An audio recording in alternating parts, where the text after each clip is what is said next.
Rogue and even Paladin, but he has Secret Hunter and even Shaman, and we've seen even Shaman flounder a little bit on stream today.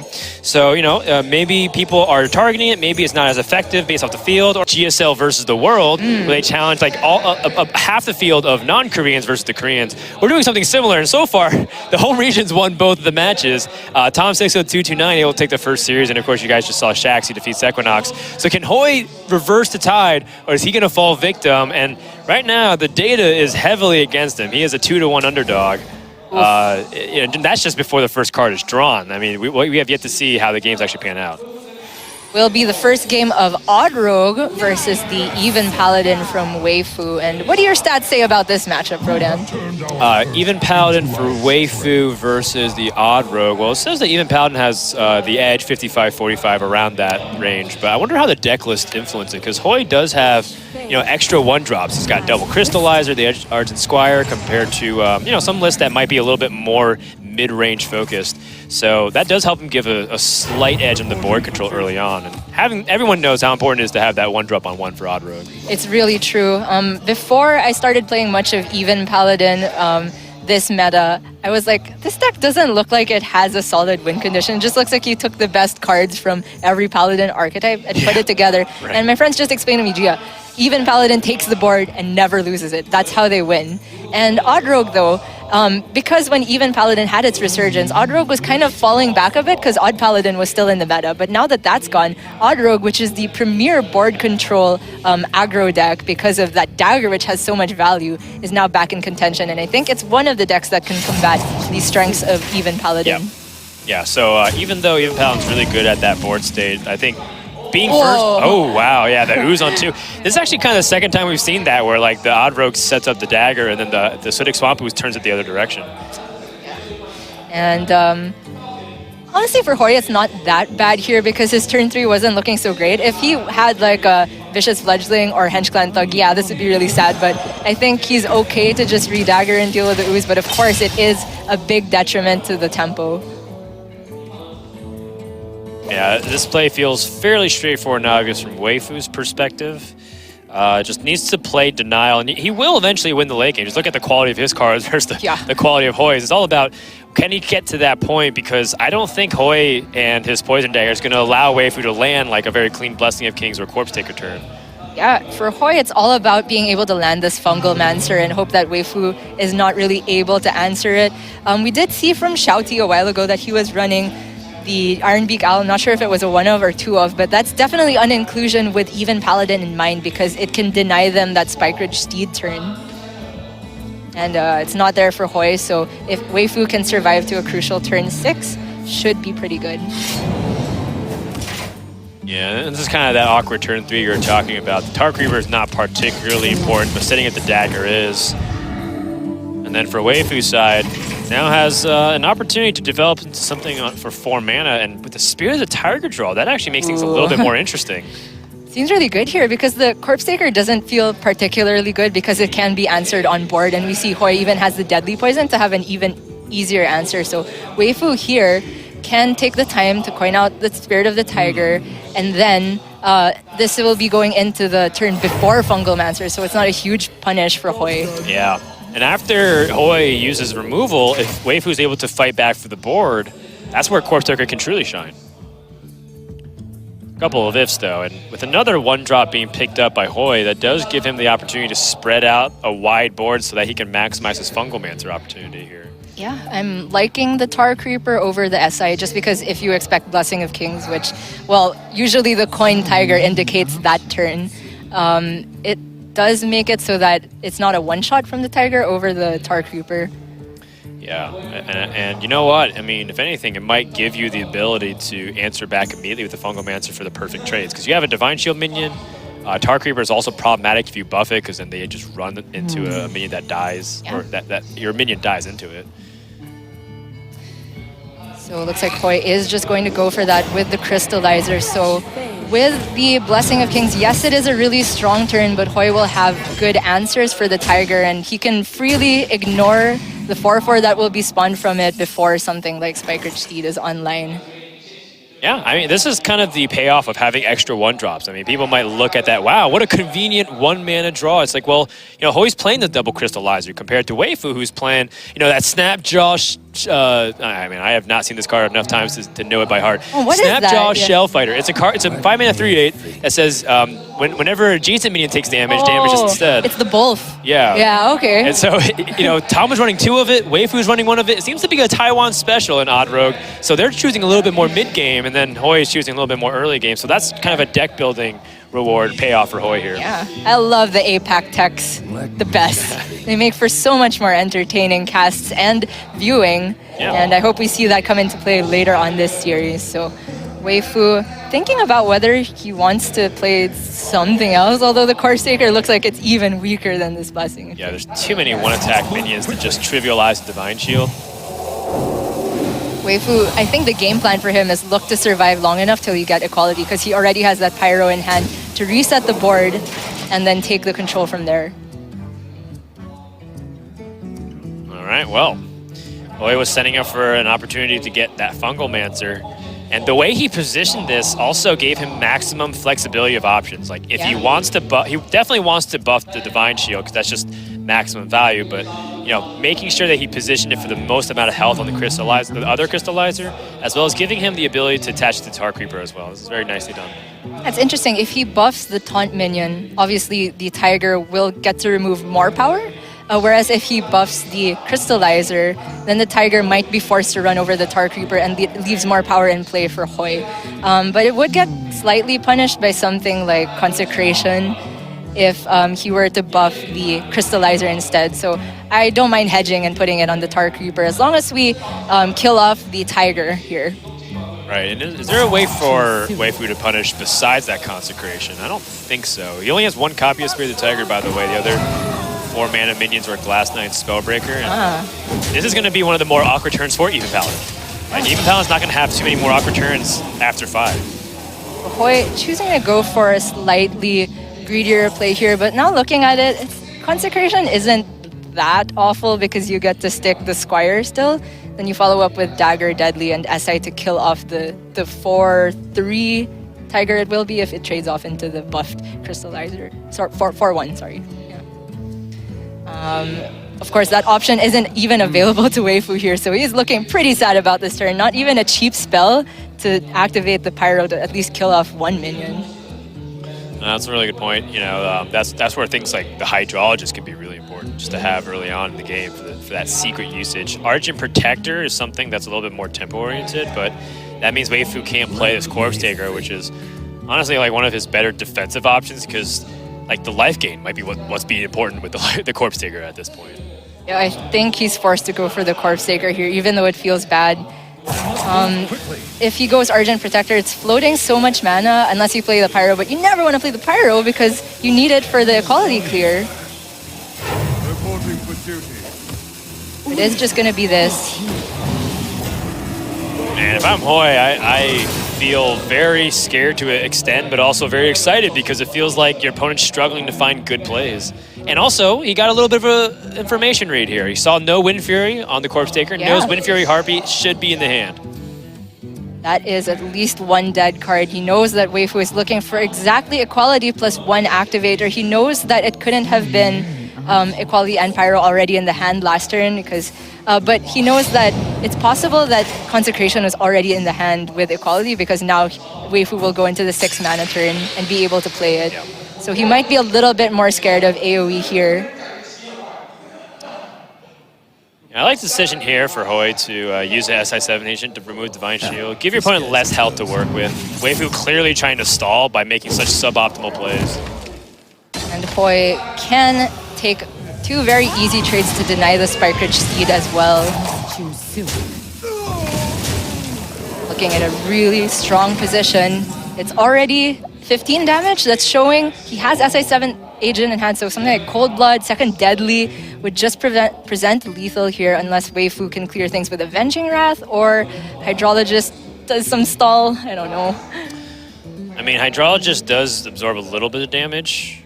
That's only if you're able to get like Noble Sacrifice, and there's a handful of secrets that can ruin that. I mean, if I'm Weifu, I'm considering just playing Avenging Wrath to try to weaken the board and hope that Pyromancer or a Consecration draw off the top can help clear things up. I think it's that bad at this point. Yeah, I would have to agree. Even if you don't get the Consec, maybe you put some damage on the 3/3 so that Pyro plus Secret can deal with things, but man, this feels bad. Yeah.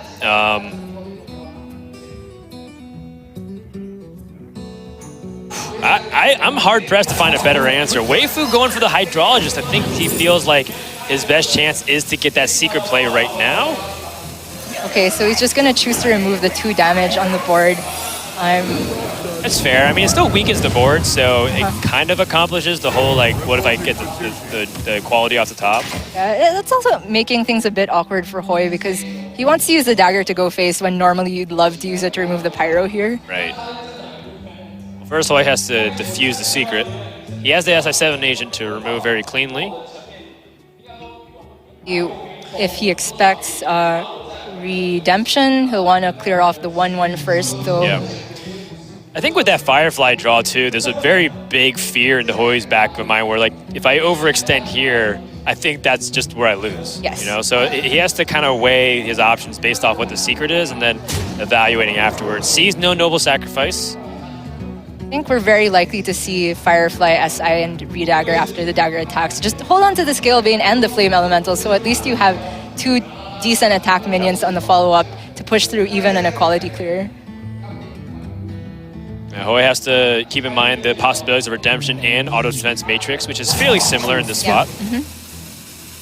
Pretty much exactly the same. Yeah, I don't think it changes anything because every mini's at 1 health, so. Weifu, with this play, has given himself 1 more draw, but honestly, he can't do it with just 1 draw. Equality, Avenging Wrath will not be online yet with only 7 mana. And he... Yeah. So Spike Ridge Steed it has to be, I think. Hoej is not happy with that one because I think recognized that Redemption was problematic. I think he was really hoping for Auto Defense Matrix because if he avoided attacking into a minion, would have gotten there. Weifu just pulled the trigger on the Avenging Wrath. Is there a combination that lets him survive? I guess, but oh, that was it. Yeah, that's it. Awesome. Okay, for Weifu. I mean, but I mean, he's not out of the woods just yet. A Cold Blood pickup, a Leroy pickup, Fungalmancer. It was a lot. Oh man! All right. Well, now we're on the opposite side of the deck building thing. There's too many 1-drops in Hoej's deck. He just keeps drawing non-stop 1-mana minion plays. That being said, he just saw Weifu again under the gun, not able to full clear the board. So his best play is in response to Weifu's best plays on turn 8, which is pretty much just the Lich King. There's no Tyrion in his deck. Yeah. And the best way to play into that turn is to just put down as much pressure as you can so you can trade past it. Yeah. There's a consideration of maybe holding on to Dire Maul if you top deck Vilespine Slayer, but it's so unlikely that I'd rather just put all the pressure onto the board. Yeah. I like holding on to Dire Maul for the ability to combo too. If your opponent plays the Lich King, you have a Vile Spine to just easily end the game. Although I think it's still fairly similar. Yeah, because you still have 6 damage to get past the Lich King. Yeah, you just have enough anyway, so might as well hold the Mole. So this looks like it is just game. Yes, Weifu just used his Avenging Wrath, picks up the equality, story of missed connections. Yeah. I mean, that's kind of what even Paladin does struggle with in terms of their resource distribution, which is why I personally find a lot of frustration when playing the deck, because I always feel like, man, I've held on to this for so long, okay, I can't wait any longer, pull a trigger, next draw, it's exactly what I needed. Yeah, that is a feels bad, man, but very well piloted from Hoej. He put on just enough pressure, and the positioning for the Fungalmancer turn was also very good, so we do see that our Denmark player will get the first win over MC Weifu, the only rapper in the tournament, as our host so clearly pointed out. Oh yeah, you saw his little intro video? This guy's got a lot of sass and attitude. The first time I saw Weifu was the ESL Legendary. Just mentioned that, Gia, as long as APX Void exists, Tempo Mage exists. And so here we see it against the even Paladin. So when do we rotate APX Void to the Hall of Fame? question. Hey, this is the direct replacement, by the way. Mana Addict as a form of pushing out a lot of damage. And if you think about it conceptually, if Mana Addict just gets a couple of pumps, it kind of does what Mana Worm wants to do anyways, which is get that early game snowball damage so that way you can end it with Fireball, Frostbolts, and the whole shebang. Yeah, I just am very skeptical about any deck that calls itself an aggro deck but doesn't run any one-drop minions. That just seems awful on paper. What are you talking about? I got Arcane Missiles on turn 1.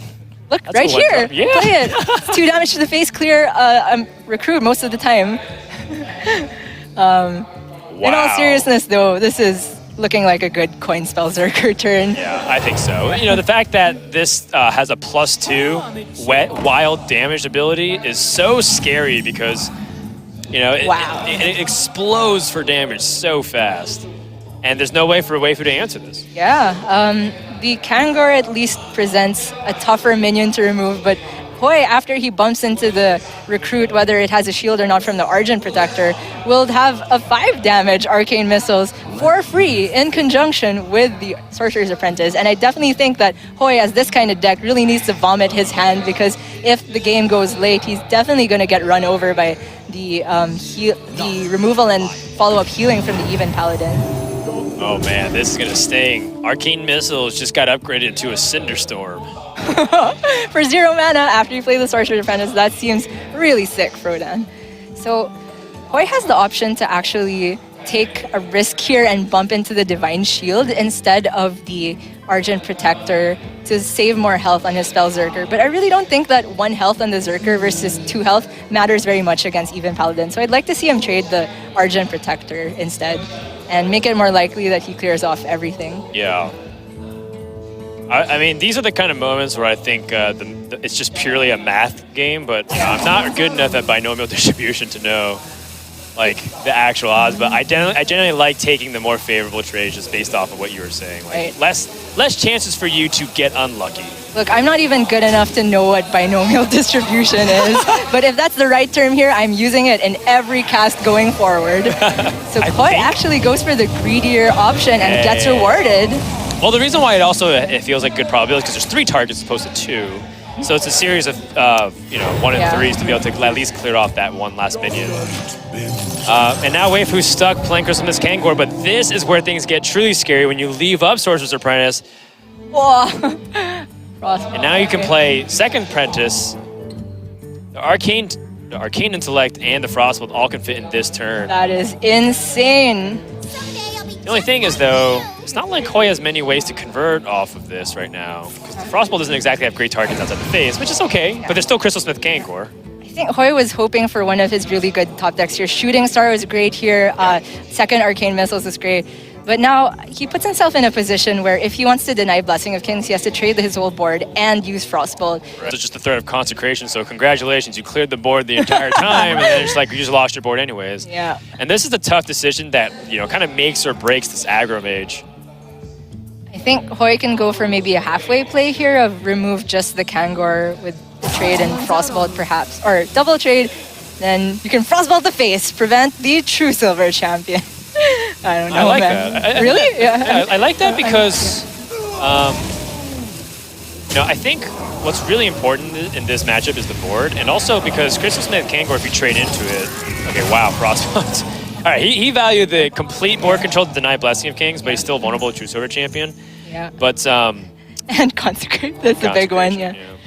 I don't think Hoej was ever beating Consecrate in that situation, so in his perspective, he had to make the play that was best against everything else. Yeah. And this turns out pretty okay, but he really needs to get this card draw going, and with 1 Apprentice sticking, the Luna has a good chance of being able to cycle at least 1 card next turn. Yeah.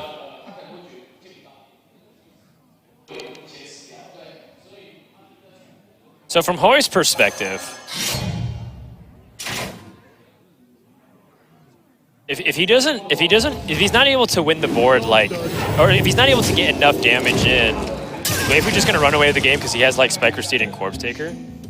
It could very well be. Oh, the Arcane Missiles was 1 down from where he wanted it to be, but at least he can cycle it with the Luna, possibly cycle the next card as well. If it's another Frostbolt, that seems pretty sick. Yeah, it's unlikely though. One Frostbolt was just used. And, Yeah. I mean, that's a 1 out of 19. Yeah, and everything else except Glyph is too expensive. You definitely don't want a shooting star here, obviously. So, yeah, he's hoping to get Glyph. He's hoping to get Frostball off of his missiles, but he definitely has to go all in here. That's what the deck does. If you can't get there, at least you get closer to Alaneth. Yeah. Yeah, we brought up StarCraft as a comparison at the beginning because GSL was the world. I compare, Aggro Mage to be kind of like the that's a sixth Glyph, pool. Rodan. Woo! And another missiles. Woohoo! 0 mana deal 10, by the way. And it's spicy. Off the 2 missiles. And it's another draw too. She might Hoej might be able to pick up yet another spell, but I don't think there's too many more. There's only shooting stars left. Yeah, and the other Glyph. But so Hoej, is he gonna hold on to it here? It's difficult, but then again, Weifu really wants to choose Silver the Luna. Hoej has a clear read. There was no Consecration in hand because it would have been used last turn. Yeah.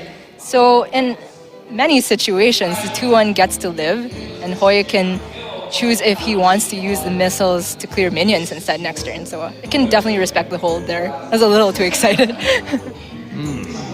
Yeah, I was actually looking at the Corpse Taker a little closer and realized that Crystal Smith Kangor was used, right? So there's not even the life steal that's available Yeah, for it. there's no Scale Hide in the list, so yeah, that is the only. That makes Corpse Taker a lot worse. Though. Yeah. So then I wonder if instead picking up the Spellbreaker might be more useful. Let me think. Could be. Well, the good news for Weifu is that he has the good backup plan in case Hoej has the ultimate card with his Aluneth. He's got the 6 Swamp. It was just, he's still worried about dying to what's existing on board.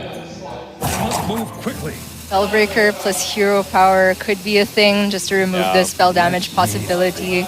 I like Spellbreaker because it deals with like a couple of the immediate threats, which is, all 3 minions are very threatening their own way. Oh, is he leaving up the Luna? Oh my god. Wait, we don't do that, do we?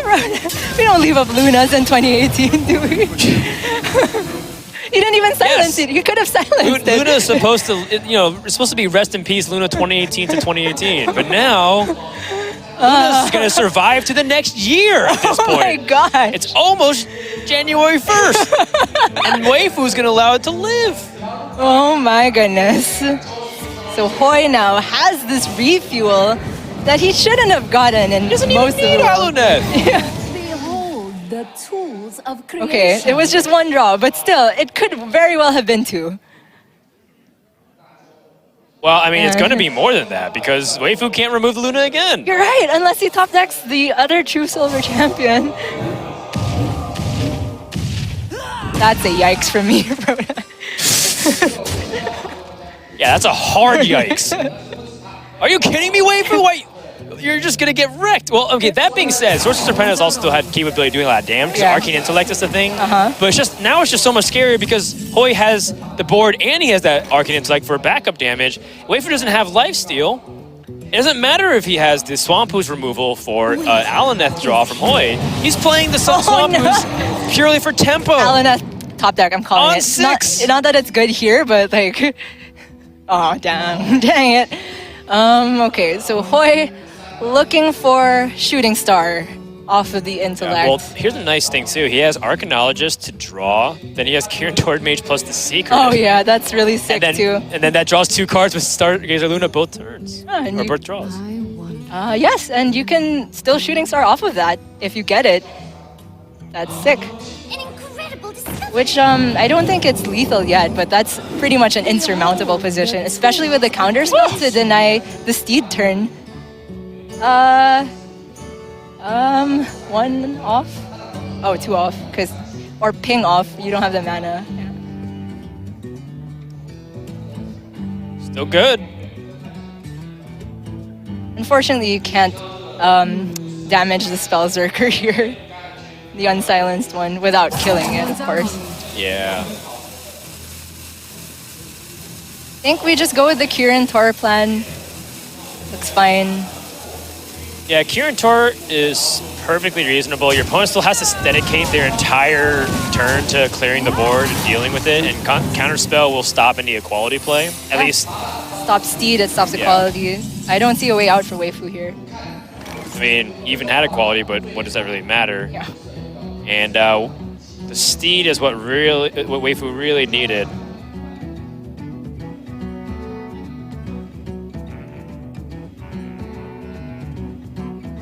I mean, if you're Weifu here, you're never beating counter spells, so you gotta hope it's runes, just play out the steed. Yeah, exactly. And he's That's gonna get it. the bad news. I mean, he's not dead in his on board, but Weifu's going to concede anyway as Hoej destroys Weifu with the tools of creation. Yes. Oh my gosh. And this was the deck that I was really worried about from Hoej, but he takes a very commanding victory with it, and now Weifu is in such a bad position. Having to 3-0 the... Deck list that has Dire Frenzy, just All right, 2.5. Yeah. Hunter still has twice that amount, and that's pretty cool. So there's your favorite card right there, Dire Frenzy in the middle. I don't imagine we keep it, but Candle Shot looking pretty good to deal with those early minions from the Rogue. So the reason why I think that Dire Frenzy is very viable in this deck is because Master Call is pretty bonkers. Historically, Hunter has been the class that struggled with card draw the most. Almost every other class universally just had better draw options, but Hunter was always limited because the most they had was tracking and Starving Buzzard. Like, that was it, you know? And the reason why is because it was a fairly aggressive deck, and if you give aggro just more fuel, I mean, you see what Aluneth and Myra's Unstable Element does for aggro decks. It just helps them go over the top. So Hunter's always been limited and designed by the nature of the hero power, and so Master's Call being released is just so powerful because it's 3 mana, draw 3 beasts, and Dire Frenzy feeds into that because if you buff, say, a Spring Paw or a Tundra Rhino, like things that have charge and rush, Dire Frenzy keeps that buff ever since they kept that interaction that happened a couple expansions ago. So you keep that Dire Frenzy buff and you get multiple copies of it, and you draw all of them. It's so sick. The card's insane. Insane amount of value for sure when it comes together. And the thing about all the hunters these days is even though you're running that aggressive strategy, Deathstalker Rexar is never a bad card. You can just stick it in there, and sometimes it's enough to carry you against control matchups. And that's why you see Hunter as one of the highest overall win rate classes on ladder and in tournament. Yeah, and I think another thing too about mid-range Hunter is the element of surprise. I think a lot of people just don't account for it when they're playing on ladder, let alone in tournaments when you're deck building. Everyone's considering the first 3 archetypes of Hunter before that. And we were getting a little carried away there, hyping up the Hunter, but I gotta say this draw is not looking that great for Hoej. He missed the Dire Mole, he missed the Crackling to buff it up, and the draw for MC Weifu is looking really sick here. He's got Hench Clan and the ability to hide it behind Tar Creeper, and this Snapjaw. Oh yeah, he's got the Snapjaw. Oh yeah. So the Snapjaw is fairly powerful because what it can do is protect your minion with Cold Blood. Oh yeah. That's essentially what I feel like that minion's job is. You know, like you push a ton of damage, and because it has 8 health, it'll absorb a lot. You know, and it kind of functions as like a higher powered Tar Creeper in a way. Sure, I can see that. At least that's my interpretation of it. At least you came up with one, Frodan. I had no idea why this card is in there, but now we know. And I like the play from Hoej. There's no reason to trade off the minion because Weifu has way more incentive to kill off the wolf. Even if he kills it with his dagger and preserves a Dire Mole, Hoej can just kill off the Firefly with his own Candle Shot. But Hoej really needs to draw something to do next turn. Animal Companion, come on. Do you think you coin the Snapjaw after you play Hench Clan next turn? Is that your turn 4, you think, Frodan? Oh, that actually works out really well too. Yeah, like I mean, the whole point of the Snapjaw is to protect your higher priority targets, and Hench Clan Thug is like the most important one based off the hand. And you know, Hoej's removal tools like Flanking Strike and Hunter's Mark won't be able to touch it. So I think you're spot on with that recognition here. But it looks like Weifu wants to coin. Yeah, I guess this is in respect of Flanking Strike. Oh, he coins Tar Creeper, yeah. Interesting. Yeah. Thinking he would coin Hench Clan Thug, but then he wouldn't be able to attack this turn and put it to 5 health anyway, so it would still... Yeah, well, I'm not sure. He could have protected it behind the Tar Creeper, but then you wouldn't buff it and it still dies to Flanking Strike. So I got the logic behind this. Because there's no way you're beating the combination of flanking and Candle Shot unless you can get in 2 attacks with a dagger with your Hench Clan Thug on board. Well, Hoej picks up Scavenging Hyena, a card that's seen a lot of new life thanks to things like Halazi and Springpaw. But in this situation against Odd Rogue, this is exactly why Odd Rogue is so powerful. Just almost single-handedly invalidates almost any 2 health minion in the early game. Yeah, the hero power is just the most insane tempo you can get. I mean, even the unupgraded rogue hero power is insane tempo. Like, if you put it head-to-head against Paladin, it's like, yeah, you're spending the same amount of mana to deal with 2 times the things of your opponent. And you put it at 2 attack, it's just insane to deal with any early game. But then Hoej has no choice but to play this here. Yeah, so by playing this, he forces Weifu to hero power. And if he forces the Weifu to hero power, that gives Hoej another opportunity to potentially draw into something that gives him initiative. Because the only thing going for him right now is that he has 1 extra mana crystal at the beginning of the turn, because he gets to go first. So if he gives that up, then he has almost no advantage for the rest of the game. Argent's Choir or Flame Elemental is a choice here. I don't see a big difference between the choices because either of them will get hit by Candle Shot and die to Flanking Strike here, unless Hoej wants to hold it. But man, what else are you doing this turn? Wow, this is... Man, we hyped this up a lot, and this is looking really bad. But Hoej does have a play. He does have Flanking Strike, and then he has Timberwolf, Dire Frenzy, based on whatever survives. But So, it's okay. You really want to be top decking Direwolves even if they're buffed here? I don't think you want those in the deck. Look, beggars can't be choosers in this position, Gia. True. I think that Hoej's got to work with what he's got. But this Dire Frenzy on the Wolf might be a blessing in disguise here. Right, the wolf survives. Okay, that's the target for sure. The bigger wolf. I was saying in the worst case scenario, he actually has a use of the Timberwolf, because outside of that, did not look like Timberwolf had much use. Elemental, just to have something there in case you get Fungal Mancer and Hoej is forced to not deal with the Flame Elemental. My. Okay. Wow, you can actually justify either play now. Plus health would be really good here with the Timberwolf. Exactly. Yeah. Plus health, Divine Shield even. Yeah. Is that pretty much the only 2 that you want, though? I wouldn't hate the Death Rattle either, just because White is hard for Odd Rogue. It's true. And also, Wind Fury wouldn't be too bad either, because you need to clear off the board. Oh, no, but then you're going to lose control because the hero power from the Odd Rogue. It's going to wreck you. So you definitely want to keep the Wolf alive in some capacity. Oh, that's tough, though. It is. Because Dire Frenzy floats a mana, and then you know that your minion will die no matter what. Yeah, well, the argument for Dire Frenzy is that there is no... Vilespine is not active yet because Weifu won't have the mana to combo it out. And so if Weifu wants to remove the big minion, he would have to trade into it. But then Weifu probably doesn't feel the pressure of having to remove it when he's so ahead on the board. Okay. All right. So, okay, yeah. So what this does is kind of is a halfway play, because Hoej was afraid that just a dagger would be able to clear everything, but Weifu now has this Void Ripper, which ends up being very convenient. Void Ripper, pretty sick, even though Spreading Plague isn't in the meta, when things like Even Shaman are in the meta. Yeah. And even just fringe situations like this, it almost always finds a way to get value. Very good utility card. Hey, that works. That's pretty good. Probably one of the best top decks here, and then Hoej can adapt it. Best one probably still be health. I always look the health. Health, or something that helps it stick onto the board. Any kind of pressure. Plus health. We like those. Yeah. I mean, Taunt's also reasonable too, because it protects your Crackling Razor Maw.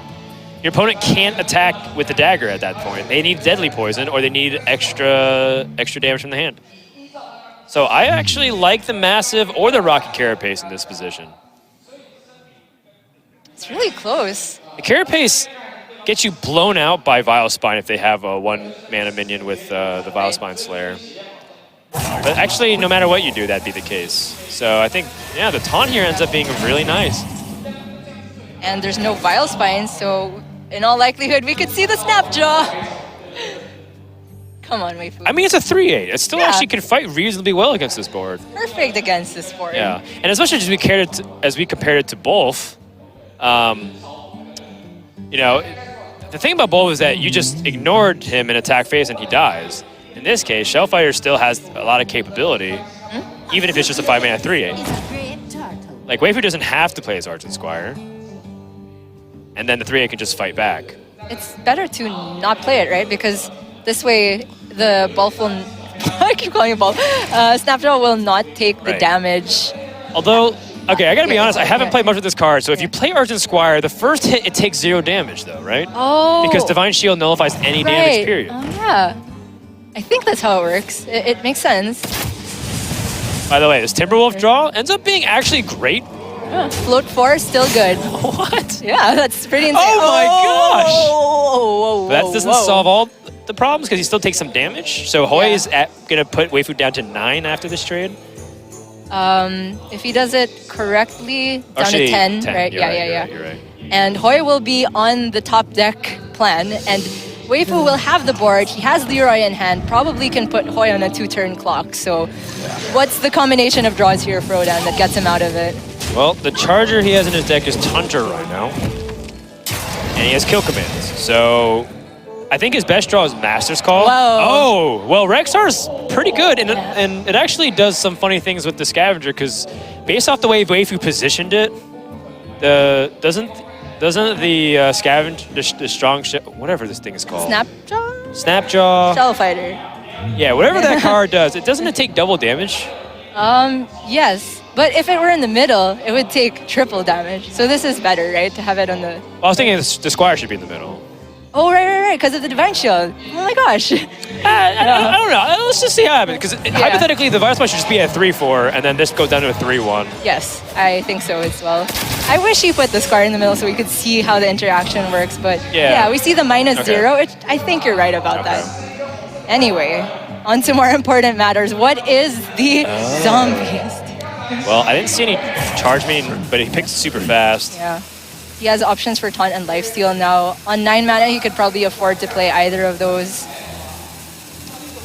Yeah, the first choice was Arfist, Gentle Megasaur, and Augmented Elec.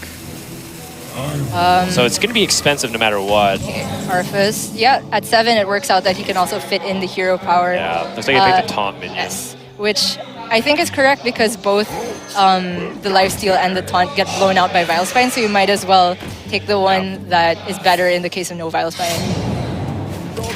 All right, well, this is looking pretty dicey because, you know, every single possible threat that Odrogue has outside of Scalebane is pretty much presented on board. Oh, Spring Paw! Is that really useful here? Yeah, you can remove the Bulf. I'm just gonna call it Bulf and the Squire, and you don't have to remove the Bulf itself. You can attack into the Hedge Clan dog or something. I don't know. It's the same thing. But, It is the same thing. but style points. Right. That card seems to be a lot better when it's like a flanking strike right now, you know? So. Are you actually gonna hold on to it? I think he's gonna just play his hand, because if he's gonna do this, Then if he's you gonna hero power, he would have hero power. Yes, first. exactly. So from his perspective, I don't think there's a way he can beat Vilespine. After clearing off the 2 minions, Weifu will have 10 damage onto the board, 11 after the charge of the dagger, plus the dagger itself, 13. Fledgling with Cold Blood and Leroy, 1 sec. So 14 if it goes to Wind Fury. 17, 21, 22. I think it's exactly if he gets Wind Fury because Leroy trades into the Arcus. 14 from the Fledgling. 19 plus, if you have the Ench Clan, 22 Vilespine, 24 Dagger. All right. If it lines up perfectly. Yes. If you don't get Wind Fury, what's the drawback? Well, your opponent has a Death Knight card. They have 2 Whelps. You're at 10. So Anti-Magic Shell could be a thing. Yeah, Doom Pact. Yeah, but of course, if you see that your Fledgling doesn't hit the Wind Fury, you can trade into stuff. So what's it gonna be? Yeah, the Wind Fury would be massive here for Weifu. It's green, Frodan. If I did my math right, that is exact lethal. Yes, as long as he Yep. attacks and does everything correctly. Wow. What a game. That was wild. But, you know, Weifu needed that victory not only because of, you know, the fact that he's down 0-2, but, you know, Expected Dire Maul with Mercspark Eel or some type of damage with Flame Tongue, I think that puts him in a really good position. And Yeah. we do see that Shaman is going first here. Yeah, nice call, Gia. I think you're exactly on the money, and I think even the data agrees with you too, because if you're having an unfavored matchup, you need to take as many advantages as you can. So being on the play is exactly what Shaman needs. Weifu recognizes that this is traditionally a 55-45 in favor of the mid-range hunter, and that's just kind of what you need. But I mean, of course, that's just mid-range hunter just as a data aggregate. Mid-range hunter could be a lot of things. It can just be like, you know, the normal build with Houndmaster that doesn't have Bash's Call. And it also can just be this. It kind of categorizes as both. So we're not exactly sure, which is why, you know, when we bring up data, always take it with a grain of salt, which I'm sure plenty of Hearthstone players have no problem doing. Maybe more than a grain. A whole mound of it. But A whole mine underground. Yes. Yes. Hoej, unfortunately, missing out again on his premier 1-drops Dire Mole. Even the Spring Paw is much better than the Timberwolf here. At least he does have Candle Shot, but Weifu rolls not only going first, but he rolls a totem that isn't the 1/1. So it's not easily answered by Candle Shot. It can protect this Primal Fin totem from something like Candle Shot plus Spring Paw. So that seems like it's really good for him here. Although we see that Unleash the Hounds, which is, I think, a 1-of in Hoej's list, which is one of the ways that the hunter can come back on the board. Yeah. No, it's a really good point too. Like, as much as you want to get ahead, don't get too ambitious because of that. Hounds and double Timberwolf. Yeah, I've played enough of the Monster Hunt to know the power of that exact comeback. That's like the only strategy that I tend to play whenever I was monster hunting with Houndmaster Shaw. Oh, the good old days. But, you know, from Hoej's position, how slow does he really want to take this? Because even Shaman can punish you heavily for letting them develop. You know? I realized he had no good play there. It looked like he could have gone for maybe Candle Shot 1 hit, but instead, I think he's just gonna make Weifu think his hand is absolutely dead. Weifu will be tempted to extend, and then Hoej can blow back with that Timberwolves Unleash turn. Yeah, you're saying all the right terms. I'm sad Admirable is not here to witness blowback be unironically being used. Yes, I am Sadmirable right now for Admirable. And I'm Sadmiral for the Admiral. Great, you're all caught up on our memes. I can't wait for you to cast TJ. It's gonna be great. So exciting. All right. So how does Weifu play it? Like, let's say Weifu catches on to Hoej's, like, you know, minor bluff here. He's extending onto the board with Primal Fin Totem. Do you feel like that's just what you should do anyways? Like, force him to have it? Or do you think he can be even more cautious? He is. He's not hero power. Yeah. I think that was a good middle ground. The other option was to play maybe the Nimbus, I think. Looking at the hand from Hoej, that would have been better.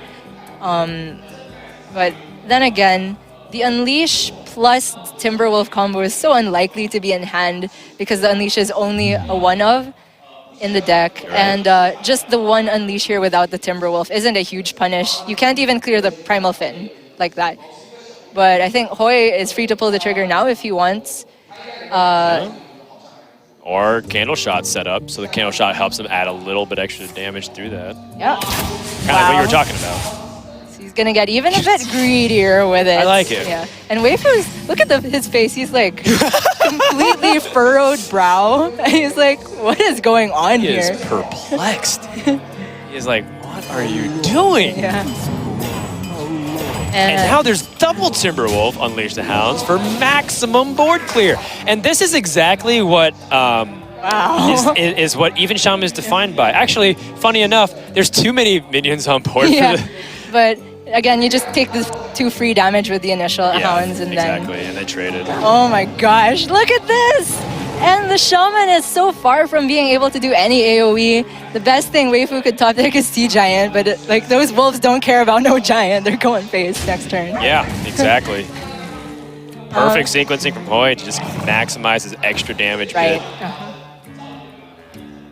Yeah, there's a fair amount of wolves that will be trading with the minions, but I think he gets to stick 2 of them after this turn. At least. Yeah. I mean, he has the option of not trading. Right. Yeah, if he wants to trade over everything, he can stick 2, but honestly, as long as we kill the 0-3, okay. Is it more valuable to get the damage, or is it more valuable to protect your Timberwolves? Probably your Timberwolves, because it just scales so much better with the cards in your deck. It's true. Dire Frenzies would seem a lot better in this situation on the Timberwolf. Yeah, you know, that's Yeah. one of the things too. Like, Dire Frenzy on just a Hound is actually pretty good. Because then you just get like a 1-mana 4/4 charger. Weifu, though, even without AoE, has a pretty good way of dismantling at least the big threats onto the Yeah. board with This is scale. massive. Yeah, really big.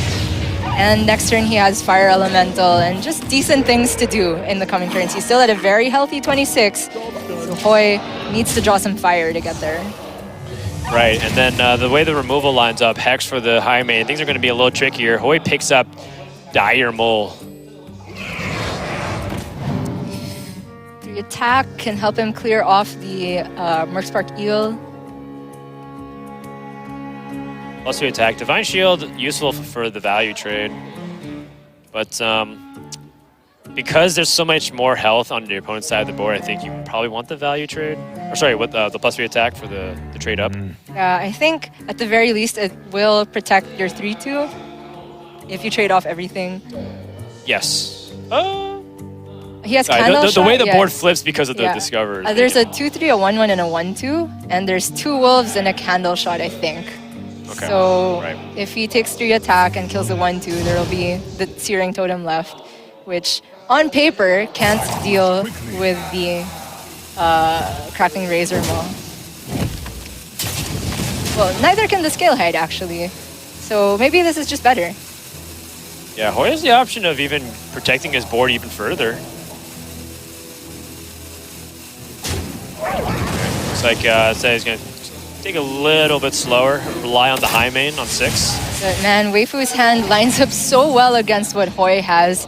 Fire Elemental this turn to deal with the... Well, you can even play Sea my. Giant if you want, but I like removing things because he's in such a commanding position. He has Hex for what will surely be high main next turn. Yeah, I agree. I think, you know, the mid-range hunter is fairly one-dimensional until they draw Master's Call. So, like, normally in the past, this is kind of where mid-range hunter loses, straight up, because they just don't have anything beyond that. But if Hoej picks up Master's Call or Death Circle Rexar, there's multiple ways for him to drag this out to the late game in a pretty good spot. Keep That being hyping said, up the Master's Call. I hope we see it. it's going to be great. Yes. It's going to be great. Or it's going to be the Hearthstone version of Waiting for Godot. It's just going to be like the ultimate thing that just never happens. And we're all ultimately just disappointed as we spiral slowly into a pit of depression. Oh, Frodan, we're gonna get the Master's Call. We're gonna get the Rexar. All right, thank you. I'm gonna be the Great. source of optimism in this cast. Awesome. Okay. Well, I mean, you better channel some of that optimism from Hoej because things are looking pretty bad. The Hex Yeah. is going to be a huge swing, and that means Weifu is free to get that extra damage in. And Weifu, after the Hex turn, can play Sea Giant. We see that Hoej has the answer with the Hunter's Mark, but if he ever chooses to... well, yeah, he could expend the Candle Shot charge because he still has Spring Paw. I think we start with Nimbus, see what's in the box. Yeah. I kind of want to get the high main damage to the face before we Hex, but maybe we can... I don't like trading off the Dire Mole. It feels bad. Yeah, I guess in this position, how does Hoej like really punish Weifu? Ooh, Grumble. Wow, that's great in a deck full of battle cries and charge minions.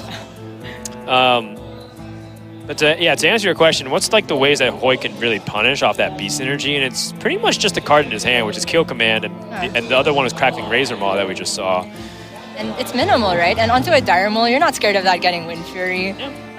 Even if Hoej Dire Frenzies it, it's also not the greatest minion to shuffle back into your deck. So. Yeah. Okay, but Weifu is taking no chances here. He realizes he's in such a commanding position that he just doesn't want to take any risk. But maybe this is giving Hoej the time to draw things like that. Woohoo! That's what it sounds like, right? PogChamp! I was in the wrong pitch, but whatever. Okay, that is a refill right there. No second Hex in hand for Weifu. Does he even play more than one? Yeah, he plays double Hex. Yeah, that's going to be needed too for the high main. Dude, I don't think Hoy's going to see this Grumble coming from a mile away. That's just not an elemental I think about. You know, when I think about worst case scenarios, I think about like, Calamos or, Baron Geddon or other things like that. But Grumble is also pretty devastating in this deck. But that being said, I Still think that Hoej would be pretty inclined to kill command off the Fire Elemental just because he's nowhere near being able to burst Weifu down. It's just 3 mana, deal 4. It's a good deal. It's a Shadow Ball. I agree. Or he's gonna remove the smaller minions instead. He might Hunter's Mark? Yeah, Hunter's Mark. Okay, but wow. Now the Sea Giant could stick. But then, does Hoej care that much about a Sea Giant when he's got this white board? It's not exactly the best board for the go wide problem or ability because he already used both his Timberwolves. So part of what makes the mid-range hunter scary is that if they do go wide with all these small minions, you do have the Timberwolf to, you know, give some real punch to that board. Weifu can start off with Earthen Might, see what elemental he gets. And then he can weave in a hero power and Sea Giants. I don't think you really want to grumble here. It's not too great. Sea Giants is just better. Think about Argent Commander instead, so you can control the state of the board a little bit. Like you can Argent Commander the 0/1 and then Earthen Might the 2/2 to trade into the Dire Mole instead. Yeah. I do like Sea Giant though. I mean, it's just great. Your opponent just used Hunter's Mark and the Candle Shot. So even if they did have a Hunter's Mark, they had to trade a minion at least. Yeah. With Argent Commander, you do remove more minions, but you leave up a 1/1, which will immediately remove the Divine Shield. So that feels a bit awkward too. That's true. That's true. Both plays are definitely really strong here. Yo, Servant, look at this value. Whoa. Dude, is this a trap though? He's just like immediately snap calling it. Yeah, I mean, I still like Sea Giant here. He has other elementals. What? Oh, I thought he was going to do another grumble. I want to grumble into grumble. Because then he can grumble the grumble. And just keep doing that and finish his play 50 Shaman cards quest today. Yes. And you could put so many battle cries in the Shutterwalk pool. Yeah, he can finish the Battle Cry quest as well. And it never removes your board because the Shutterwalk never multiplies anymore. But yeah, and all... Imagine all the... Dude, because then he bounces his Nimbus and his Servant of Kalimos back and gets even more grumbles. Missed opportunities, Weifu. I'm disappointed. Yep. Then again, the Stone Sentinel generating a Serenite of its own off of its own body. It's true, it's true. Seems pretty good. Alright, well, Hoej doesn't have much to do here, but Weifu's got some pretty fun tricks up his sleeve. Oh, okay. Wow. So, Stone Elemental summons 3 minions. So that brings us to... Cost Giants? 8. And then you could... Well... You can play 1 Giant. Yeah, I was like, you get Hero Power, and then you get it free, but you don't have enough board space. And it feels pretty good that against this Hunter deck, it's one of the few decks in the meta where there's just no punish for overextending after you've seen Unleash the Hounds. And even Hounds is not that good if you don't have like double Hunter's Mark or those Timberwolves at the beginning. So this is just... What on earth? Yeah. Okay, so... Tundra Rhino, Scavenging Hyena. You can't even kill off your high main onto the taunts. Yeah, actually that's a really good point. Yeah. It's sad. There's some like Raynad level plays here with like, oh no, you don't have 10 mana. I was like, Tundra Rhino, Scavenging Hyena, kill command your own like thing, so you get 2 more charge damage plus the Hyena, but it just doesn't work that way. Wow. The Dire Mole won't die either. It's so sad. That's true. But maybe he can make something happen. He has quite a bit of damage to distribute here. Okay, so Rhino goes into 1. Springfall goes into 1. Okay, Hyena kills the 2/3. Hymen goes into the Giant. Then one of the Hyenas goes into the Giant, and then just I guess trade to the 1/1. Right, and do you still die to Argent Commander? I'm unsure. 4, 8, 12, 16. 1 off. Oh, he actually could have double traded into a 4/4. But it is 1 off still.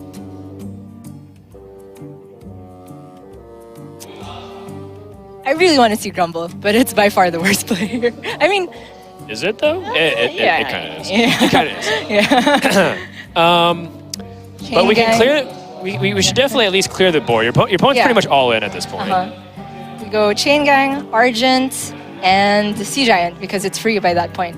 And then we can kill the Hyena with your 4/4. I guess you want to kill the Thunder Rhino even though you have to put 8 damage into it, but you're just not losing from that point. I agree. Unless Hoej picks up the Deathstalker Rexar, because as great as Master Call is, which by the way shows you what Hoej could do by having a little bit extra gas.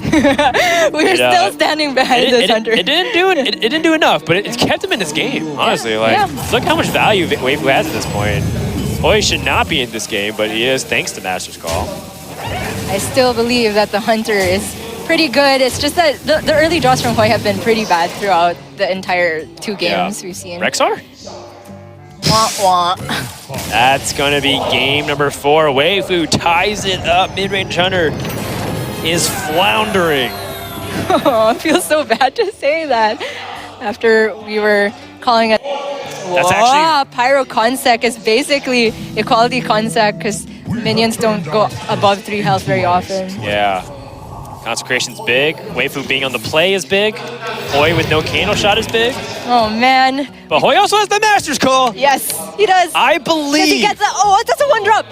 That's important. No, that's really important. Yes, I mean, it's not a Darimol, but it is going to be something that he can play with Crackling Razor Maw. He will have to expend the coin next turn because, I mean, Springpaw's going to trade into the 1-1.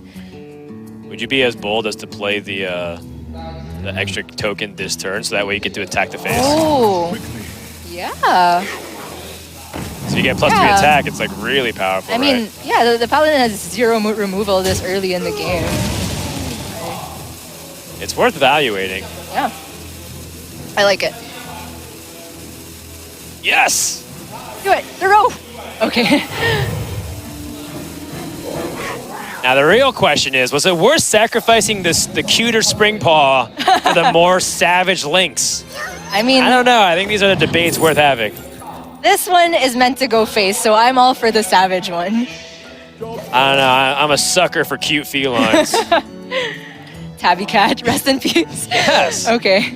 He was literally sent to the farm of Wild. Okay, with +2/+2, this could reasonably trade. Divine Shield, though. Divine Shield, or the Death Rattle is okay, too. Don't hate it either. It's not like you can put Hoej on having exactly Pyro Redemption or Pyro Secret right now, which he does have. But then again, it's not even a full clear for him. Right. If he does that. So. Yeah, he has to trade off. Did he leave the 2 tokens or does he leave the Beast? I think Weifu would much rather save the Pyro for later. Yeah, that's also true too. And in the end, you actually keep the least amount of power on the board just simply trading and then kind of passing. By killing off the Savage Lynx here, he just sets up for a Consecration without the Pyro on the next turn. And being that there's no Houndmaster in the deck, I don't see a way to punish by buffing up one of those minions outside of the second Razor Maw. Yeah, I very much agree in this position. But then, like, what is Weifu's? Does he just hero power pass? Like, I guess. This seems pretty bad. Let me think. Yeah. Whoa. Okay, he's going for it. So this is heavily punished by Candle Shot. Well, okay, it's Redemption, so yeah. Candle Shot would have been played, right? So Yeah, Candle Shot coin into the Springpaw would have been the play. So I think this is a safe assumption. It's much better. And then this also introduces like kind of a logistical nightmare for Hoej because if he attacks wrong, he gets punished. If he, in his mind, right? Yeah. If he attacks wrong, he gets punished. If he doesn't attack, he gets punished. So he kind of has to choose one of the 3 options: attack face, attack Pyromancer, or don't attack. And you know, all 3 of them have different ways that it can end very badly. It could be Noble Sacrifice, it could be Auto Defense Matrix, or it can be Redemption. And yeah, he really wants to clear the Pyro because it's going into Blessing of King's turn. And if a Pyromancer sticks, man, Hoej is just not going to be able to stick anything against that. Right. So if will he go so far as to kill command this? To make sure it's removed through auto defense and or through redemption? Well, the worst part is if he kill commands, he's actually back in the same spot where he has no board and he spent his entire turn. Okay. That's rough. He makes the right call in this position, I'd say.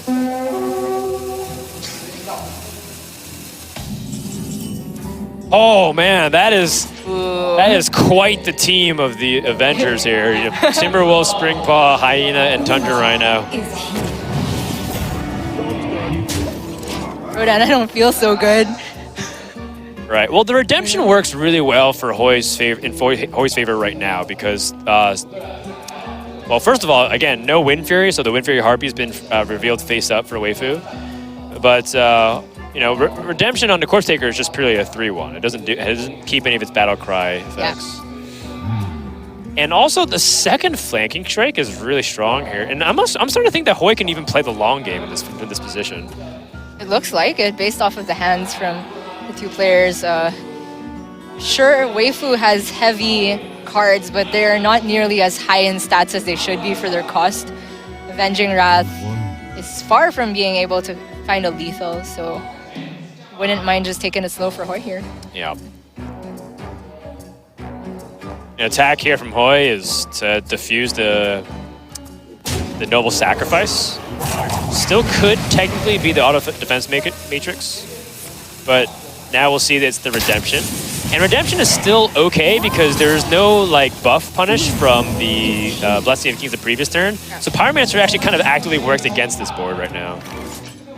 And this is also a very bad turn from Weifu. This is as bad as it gets. Oh my god, yeah. It's What? just hero power. This was terrible. Blessing of Kings would have been really good here, because then you just trade one off and then Yeah. King. But, I mean, Like any minion, any weapon, Wow. that was True Silver Champion specifically. This is bad news for Weifu because Hoej played a value turn by drawing 3 cards, and he wasn't punished with tempo on the other side by a tempo deck. Master's call, guys. We were calling it from the beginning. And ignore those first 2 games. It's a great card. And ignore that Weifu has a pretty terrible draw on turn 5 because he drew the gruesome twosome known as Getting Greyman and Wind Fury Harpy, Oh the my 2 God. lone cards you never want to draw. And now, Hoej has full initiative. Oh, wow. He can build up this hyena for days. Yeah, so the hyena is really good here because then it forces Weifu to deal with the hyena. On a turn 6. Right, and there's no True Silver Champion, so you know that he probably like at best has either the Argent Commander or the Valinir. That is kind of annoying though. Argent Commander here is really problematic I actually. think Weifu's not actually running Valinir. Oh, he's not? Yeah, this is the slightly. Oh yeah, because there's no different Serenade Chain Gang, no Yeah, Valinir. Okay, yeah, I apologize. He's playing like the Divine Shield package. one. So this is actually even more incentive for Hoej to just build up the scavenging Right. hyena. It is weak to the one of Argent Commander though, and he also saw Weifu pass on 5, so he should put Weifu on the possibility of having a lot of 6-mana minions, which happens to be the case here. Even in the case of Argent Commander, you can respond with flanking strike and chilling. That's true. It's really good. Is it worth playing the Timberwolf? Probably. In the event that they don't have Argent Commander. Yeah. Weifu with his first good turn in eons, and quickly gonna get blown out. Hoej also has the option to go Tundra Rhino, but I'd rather keep the health on this. Ooh. Yeah, with that draw, if it sticks, he can frenzy the Rhino, and that is one of the dreams. So Hoej playing this forces a consecration from Weifu because the Pyromancer was just used, Or Avenging Wrath. or Avenging Wrath, and then he gets a full development turn with Savannah Highmane. And then if he's able to Dire Frenzy Highmane, I mean, that's just even scarier. Yeah. Like, every big thing you Dire Frenzy, and then you get deeper into the deck, is just really fearsome.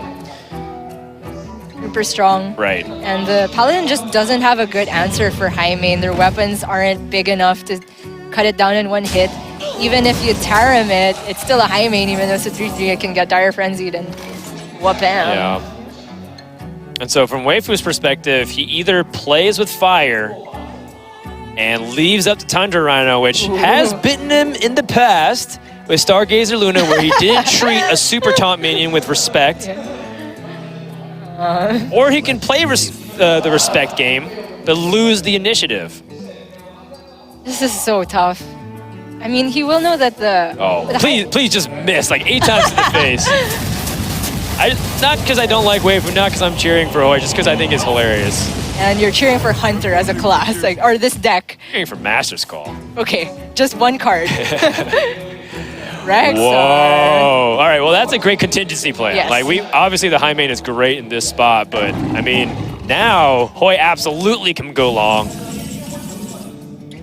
And Weifu, I think here, is really hoping to like try to go face more, I suppose, because this hand is not really getting there in terms of value after he sees this dire frenzy. What he can see is that Hoej is at 15. Weifu in 2 turns has the possibility of going Harpy Kings. Maybe that gets him there, but we see Hoej has Hunter's Mark and Deathstalker Rexar, so looking really good for Hoej. He might be our first international player to take a win. Oof. Don't curse him just yet. Yeah, my mistake. Okay. You liking the Frenzy and flanking? I think he's playing Rexar this turn. It's a full board clear. Full board clear with Deathstalker Rexar. Yeah. I like that better. And you even squeeze in the Dire Mole too. Yeah. It's very efficient. And you know, there's not too many things from Weifu to punish. Remember, his deck's not oriented around top end. Yeah. He doesn't have Valenier or Tyrion compared to some of his other peers. Weifu's grip is slowly slipping. I mean, he never really truly had it either. Hoej, outside of 1 or 2 turns, had most of the board control. Oh, even if Weifu top decked something like True Silver to clear off the high main, Consecration wouldn't have cleared even the Dire Mole, so Hoej is just going to have so much time to be able to build beasts. He could get an insane charging one and put the Frenzy on it, and the clock is ticking for Weifu. I wonder. And if he had 10 mana, I would say, okay, Harpy Kings, let it be. But he can't even go for the Hail Mary play now. I guess Pyro, Consecration leaves up just the 2/2s on the board. You can fit in a hero power. Yeah, but that kind of does exactly what the Hunter want, which is just give him initiative right back. But, you know, also to the credit of what you said, is there any other option for Weifu? He does have Wild Pyromancer double Consecration the following turn, Yeah. which should clear off most things. And I Yeah. think that's probably what he's banking on, like, take a little bit of damage. You know, Hunter lost their Steady Shot hero power, so they're a little bit burst reduced. Frenzy, Crackling for Wind Fury. Yeah, that's just like lethal, right? It's like if you die a Frenzy, that's a 9, 18, 19, Not 24. quite, Okay, yeah. close. Not quite. But I definitely like this adapt first. Damn flashy. Divine Shield here is pretty sick. And it'd be so cool if it kept the adapt as well when you dire frenzied it. Oh man, broken card. These are some of the worst options. Yeah, Death Rattle, Living Spores is like solid, but based off the way the Consecration stuff is panning out, Yeah. it ends up lining up pretty poorly. I wonder if Hoej's just going to hero power now because you know he's already seen the options. He could kill command and just push damage. I mean, okay, so Hoej's at 20, Weifu has 7 on the board, so even if Hoej were to go all face, I don't think he could die to Equality Avenging Wrath just yet. Oh, okay. Yeah, Dire Frenzy, the Kraken Razor Maul, that's a really powerful card as well. I'm always obsessed with damage these days, so I was thinking about pushing. But this is fairly nice too because that just means you just increase the likelihood of a very devastating draw. Yeah, I mean, you have 3 more chances at getting Wind Fury on something. And it also makes a lot of sense because you have the build a beast hero power, so it's realistic that you can build a beast, play the beast, and cracker it. I keep saying cracker. Crackling it on the same turn. Oh yeah. I like where your head's at though. I was with you to the cracker part. Okay, I am still on the Harpy Kings let it be plan. Oh man, the Wild Pyromancer double Consecration also feels pretty terrible, but it clears the board. True. It also clears your board. Yeah, this has to be the play because then Hoej has to refill off of a 2-card hand and the build a beast, and it's much more likely that the Harpy sticks the next turn. So yeah, 100% we go for this. But I mean, it's a lot of good news for Hoej. Equality just got a lot weaker. So if he's able to stick something that's very powerful. It's gonna be Direwolf Alpha. Seems pretty. Yeah, the bloat bet is good as a contingency plan if you need it, but for the most part, Direwolf Alpha and, well, you have up to 8 mana this turn, so you can River Crocodilus and play Animal Companion, or you can just play the Stranglethorn Tiger and simply have most stats onto the board. Which is honestly reasonable because Animal Companion does have impact on the next turn as well with Huffer or Leok. Yeah, especially since, as you mentioned, Equality is a bad card now. Right. Oh, did he pick the Swamp Leech? Oh, He did. He yeah. wants the I mean, lifesteal. he wants to be able to play Companion this turn. Yeah. I think he had that in mind when he picked it. So, okay. End is nigh for the even Paladin, but there's still some things it could do. Wow. Lich King, oh, the Tiger in Kings is pretty good. Tiger King is fantastic.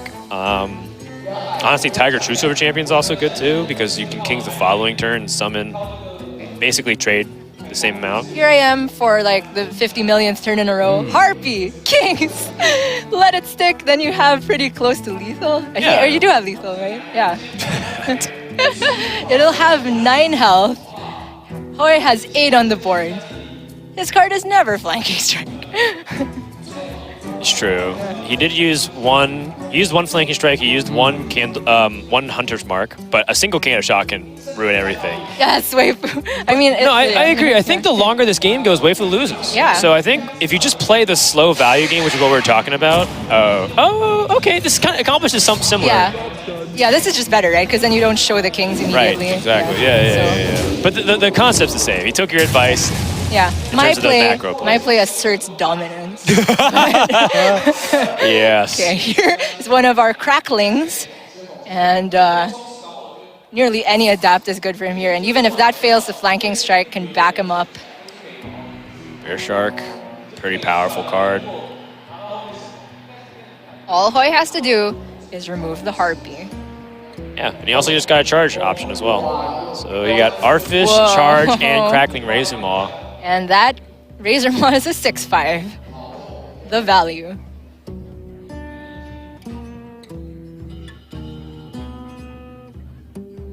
So plus attack, +1/+1, poisonous. They're all good here. Yep, and he's playing this first because he wants to see what the adapt is, Right.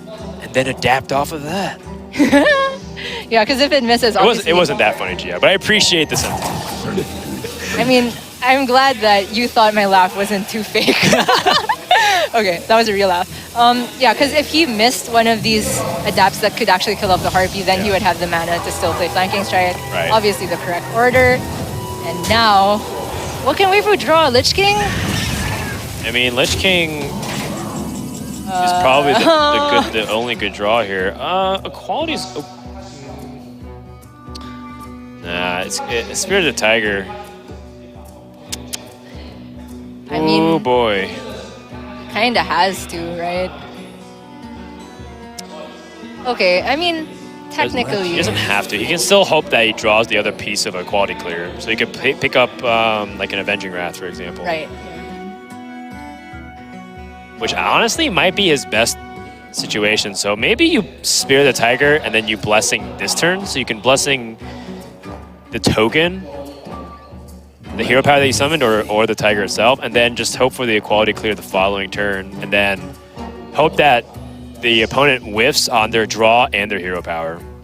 A lot of ifs. They already have 11 on board. True Silver can get them up to 15. All I know is we don't hit the Arthas, because that could potentially give Hoej lethal. Oh, he's going all in right now. I guess it functionally is the same, because if you quality now versus later, you still reduce that Cracking Razor Maw. Oh, also because that's also another minion he can adapt if he draws the other Cracking Razor Maw. Okay, you know what I want to see? Arthas goes face, then we flanking the Arthas. We got the Frostmourne for... Oh wait, that's not enough mana. We got the anti-magic shell. Yeah. There's a lot of them, but... Those are all great options. Yeah. Yeah, he still has the mana for flanking anti-magic shell, right? Which would be lethal. He has to just think about if there's any risk of lethal from... Halazi's just really good here too, though. How does Weifu kill Hoej from next turn? Is it possible with only one card draw? I don't think it's possible. I don't know, I kind of like flanking the Arthas, but that's the showman in me. Yeah, if he was playing a community show match, you know, I would assume that he would go for that. Yeah, he wouldn't Well, have he gotten trades, so it now we get either. to know that it wasn't the case. Yeah.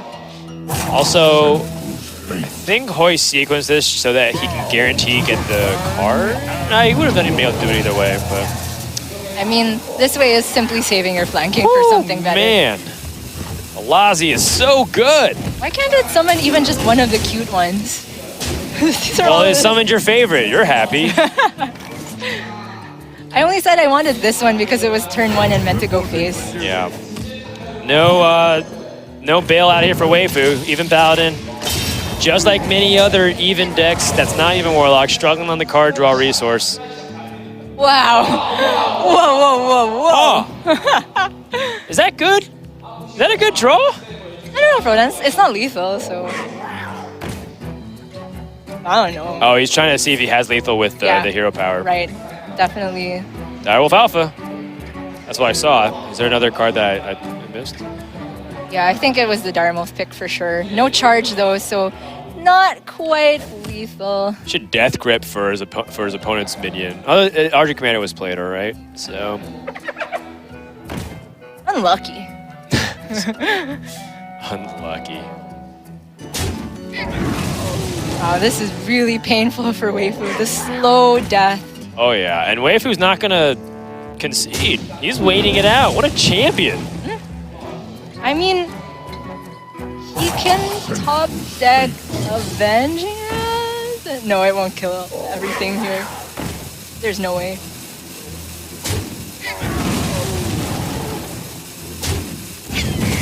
Avenger Wrath can kill everything but the 1 health minion. Yes, but that is not it. And Hoej is going to be our first international player taking a win versus the Taiwan and Hong Kong team in a very, very close series where we were almost proven wrong about our Hunter hype. Well, you know, one thing had to cave in. Even Paladin for Weifu lost the first 2 games. Hoej beat it with Odd Rogue and Tempo Mage. And then Mid-Range Hunter lost 2 games to